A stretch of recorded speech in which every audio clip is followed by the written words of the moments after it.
I don't regret the things that I do. You know, I'm proud of what I am. I'm proud of what I've done for my country. You'll sit there in judgment.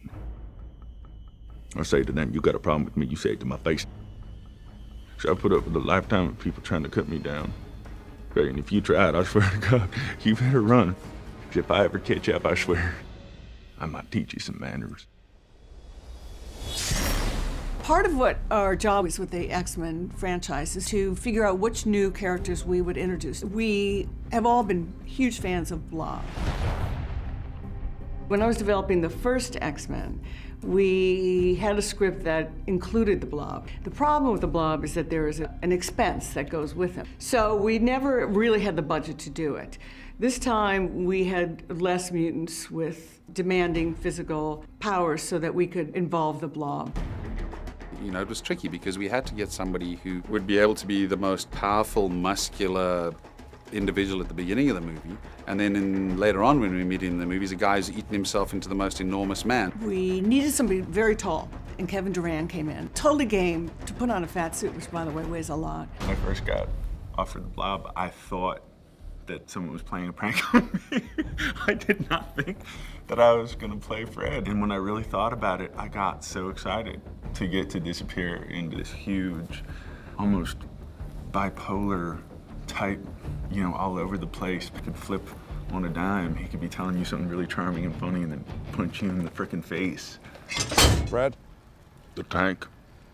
The tank.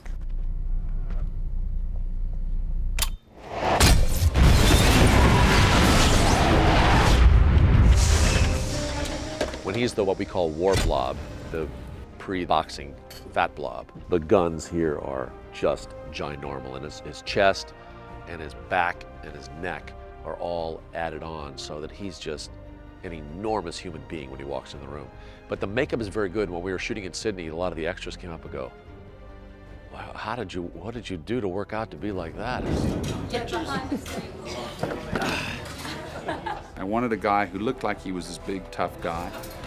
Not enough. It's embarrassing. But in some way is a little bit of a softie because, you know, he has a great line in the plane. Oh, Jesus, Fred, you just met her last night. I love her. You love her after one night. She's a gymnast. He just taps the humor of that whilst remaining absolutely true to the sort of seriousness of that character. That endears him to us, so that when we find him later on in the movie, in this giant suit, there's a sort of lostness to this guy, and even in his aggression, we understand that he's a guy who's basically comfort eating to an extreme degree. Hey, Fat, Fred, seem to remember that girl when she was about 85 pounds, huh? Oh, that's funny. You're still so funny, Logan. One of the signature things that Wolverine does is call his adversaries Bub. And we needed to get the name Blob out. Come on, Bub, for old time's sake, huh? Did you just call me Blob? No, but...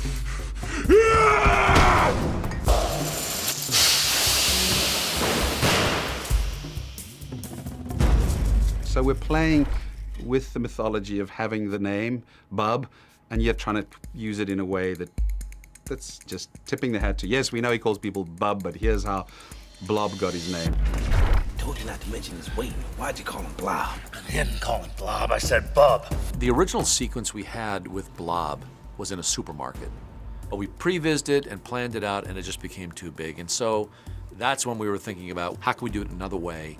Doing it in the boxing ring and now seeing him and putting them one-on-one seemed like a lot of fun. It's got to be the biggest fat suit that's ever been created. We used about a half a ton of clay and sculpted a very huge body, and then they'd even plug in the cool suit. I have never been so hot. They had this tubing that went through my t-shirt underneath that was hooked up to an ice box. So between takes, they would hurry up and hook me up to the ice box, or else I would literally melt. This fat suit that he wears, I don't know how he moved around in that thing. I think at the end of the day, when I stepped on the scale as Blob, it was about 90 pounds heavier than what I was before I put everything on. Right, so like I'm eating a lot of food here, trying to get myself ready for Blob.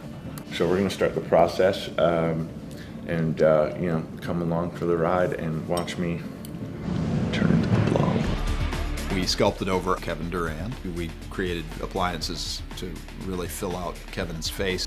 Am I doing my shower scene today? And that was maybe about 5 pieces of rubber that fit on him, custom made to him. Do I look like Blob yet? Getting there. And then a wig on top of that. It's going to look beautiful, Jim. Very beautiful. You know how long it would have taken me to get to 1,000 pounds? Years and years. Yeah.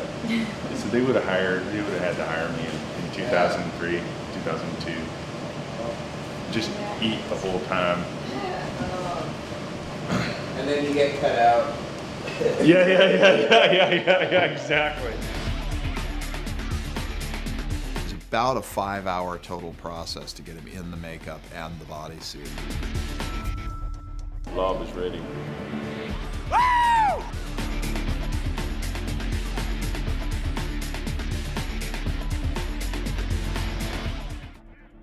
Kevin could move around in it. He could sort of find his own sort of place in this thing and jump around. And he sort of stretches at the beginning of the fight. It's really funny, and that was sort of his little gag that he did. What we wanted to do was get a lot more fat jiggles when he hits Blob, and so he wanted to get some sort of sloshing around of his fat. So we actually scanned this actor. We have a head-to-toe scan of Kevin in his costume. What we did is we kept his arms, we kept his head, and a little of his trousers, but you can see down here, actually it's below frame, you see a little bit of the fat wiggling and jiggling. Hey, guess what? The Blob is going to be a massive favorite of the kids, I'm telling you. He's hilarious. Don't be the Blob, kids. Be the War Blob, don't be the Blob. Don't be Fred. Don't turn into a set. Just go do your exercise. Step away from the computer and the chili cheese fries. Get yourself some exercise, or else you'll experience your demise.